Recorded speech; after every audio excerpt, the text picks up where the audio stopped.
In this video, I want to break down the three fundamentals and giving more information, specific situations, etc. So Neville Goddard talks about three fundamentals of manifesting. One is self-observation, another is definition of aim, and the third is detachment.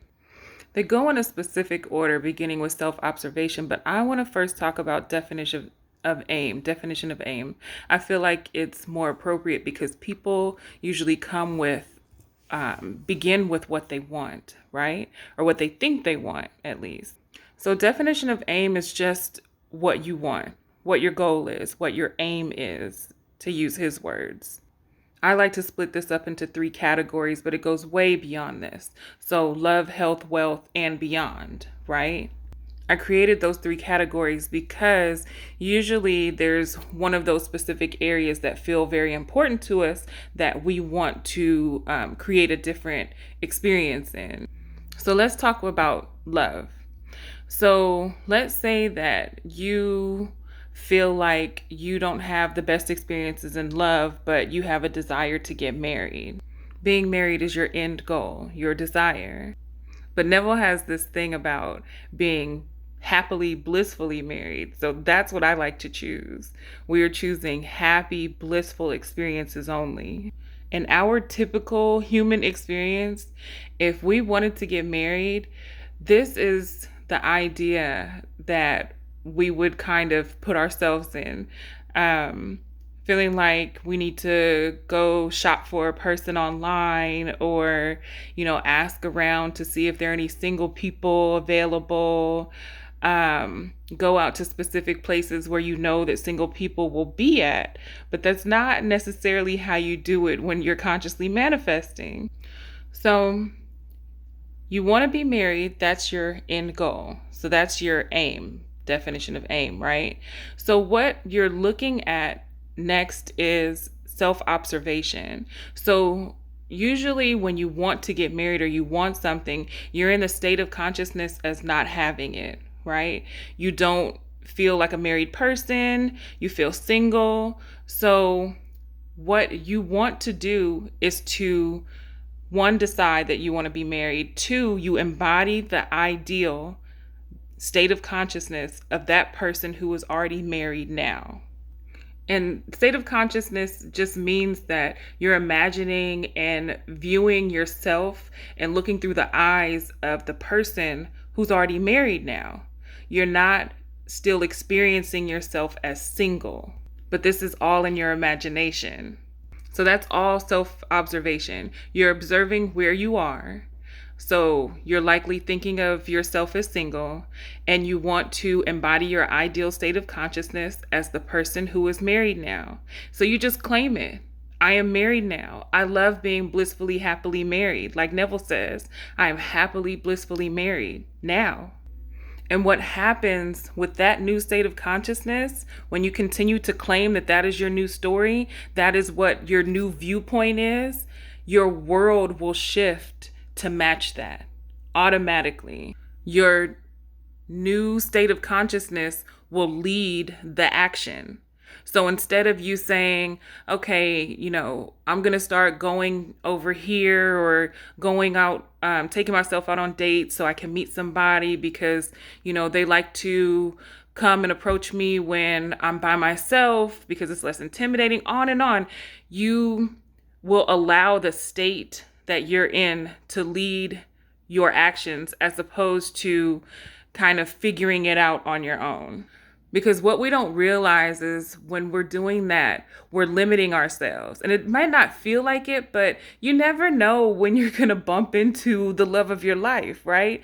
Like, I've had so many experiences of people just randomly bumping into that one person. And it's not from, going online and finding them. I mean, you could, absolutely, but from, you can meet them in an elevator. You can meet them randomly walking past each other on the street. My cousin got married because he used to jog on the same path as his wife. Like, these stories are just so random. They're random. So you don't want to make it seem like, oh, I have to go out every Saturday night from here on out because I won't meet anybody while I'm sitting in the house.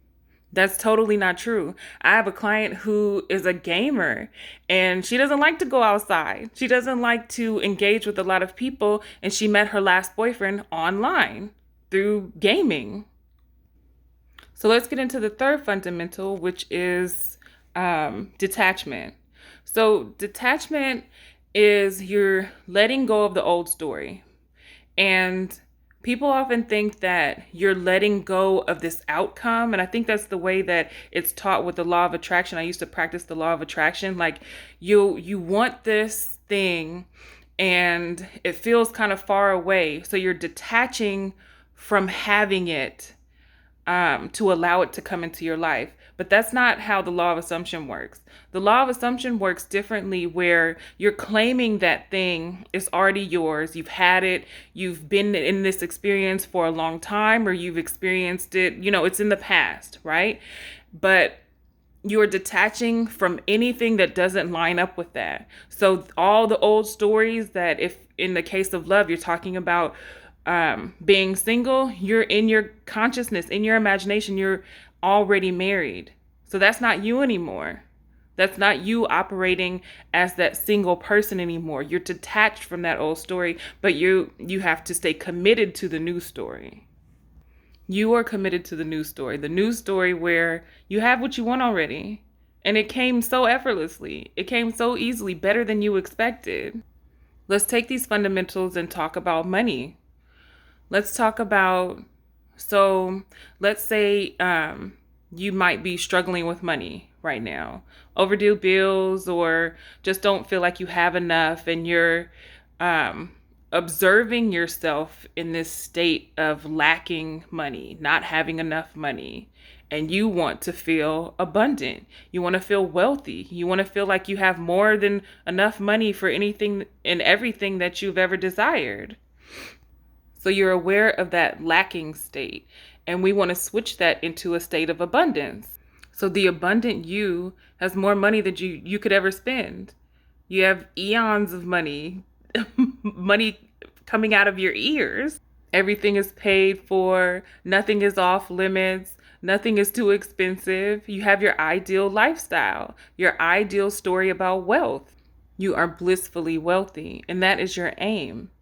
That is your end goal. So what are we doing? We're claiming this as your current story. You are currently wealthy. You currently have more than enough money. You are financially abundant, financially set for life. And what are we detaching from? We're detaching from everything that does not line up with that story. Anything and everything that makes you feel like you are broke, you don't have enough, you are feeling anxious and constricted because these upcoming bills, you don't know how they're going to get paid. That's not you anymore. And I'm not saying you're not paying those bills, but you're thinking from a different state of consciousness. You're imagining your lifestyle happening now as a person who has none of those worries, because everything is always paid. Everything is you have more than enough for everything, always. I always find it easier to write it all down. With any of these practices, it's just easier to script it out. Every single thing, the self-observation, definition of aim, detachment, everything that you notice about where you're at right now, write it down. And if anything does not align with what you desire, you take it out. The easiest thing to do is to write the opposite. If it's not what you want, you don't claim it as such. You just look at it and say, no, that's not true. This is what's actually happening. This is how I live my life. This is what I'm experiencing now. Then comes the magic. What you'll notice is your experiences will inevitably match up to that. It's the law. It's how it works. So whatever you are ruminating on, it comes into your experience. So I choose to show people how to ruminate on the best experiences ever, because it will match your lifestyle. You'll experience so many shifts in such a short period of time. I'm telling you. My recommendation is to always create a practice, create a daily practice to where you're pushing out that old story. That old story doesn't exist, but typically when you're choosing something new that you desire and you're not experiencing that yet, you'll have these kind of messages in your mind saying, that's not really true. That's not really my experience. This is really what it is. You see these bills, you don't have enough money for those. Or you see this person, where are they? Like you won't really feel like that's happening now. So I always encourage writing things down because it helps get out of your head. It helps get all of those stories out and down on paper. Then you can review them, you reread them, you add to those stories, and it shows you what you're focused on. And I began doing that with this journal. The first journal that I ever created, this is more of like a workbook, but it goes through all of the definitions. But then there's such a long like scripting section because I feel like that's the most important, is to capture what stories you are telling.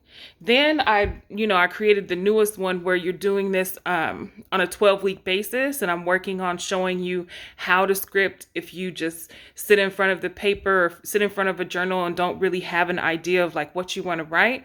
But you can use anything. I use anything. I have like this one. When I ran out of room in my other books, I got this little notebook at Target. You can use anything. It doesn't really matter what you're using as long as you're practicing daily, because you don't want to be split between two stories. It'll give you two different experiences, and it'll probably make you feel like it doesn't really work that well. So you want to concentrate on your ideal story and just keep going back to that. That's where that repetition comes in.